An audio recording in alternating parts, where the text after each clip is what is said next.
Kitabu cha Maira mriango wa 24 mstari wa kwanza hadi wa 22. Nindamulika Bwana wakati wose, sifaze zindakala kanwani mwangu siku zose.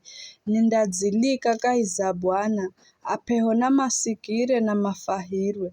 Mulikeni Bwana hamwenga nami, nafumlike hamwenga. Nammala Bwana na yakinijibu, na akinikombola na woga wangu wose. Mloleni iye na mpate kufahirwa, na nukamundaibika hata vichache. Yuyu asirimaye wamririra Bwana na yakimsikira, na akimwakola na tabuze zose. Malaika wa Bwana anarinda ose areo hao, naye ni kuatija. Tatani muone jo Bwana ari jo mudzo, baha mtu yuyahu amuchimbirirai. Mwagoheni Bwana ninyi mrio wakwe, maana hao kama ndatsowa kitu. Anasimba ni kutsowa na makasikira nzala, ela mammalao Bwana kama ndatsowa kitu chochosi kidzo. Nzooni ninyi vijana mnisirikize, nami nindamfundisha kumwagoha Bwana.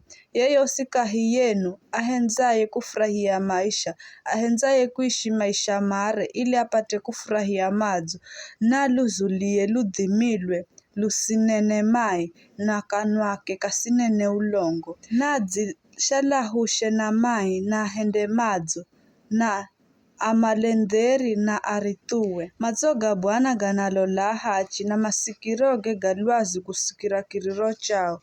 Ela uso wa Bwana ukinyume na hendi amai, ili afute madzina gao kula kazi za dunia. Enye hachi makimririra Bwana, iye ni kuasirikiza na kuwaokola kazi za tabu zao zose. Bwana ahehi na ao akuvunzika moyo, anaokola ao madziongamiza kuluhiro. Mateso ga mtu muhachi ni manji, ela Bwana anamkombola nago gose. Anairinda misozaye yosi yamiriwe, kakuna msozawe hata mwenga undiwo bandwa. Uwi undamwalaga mtiriri, ariyahu madzio amenatwa hachi mandai dhibiwa.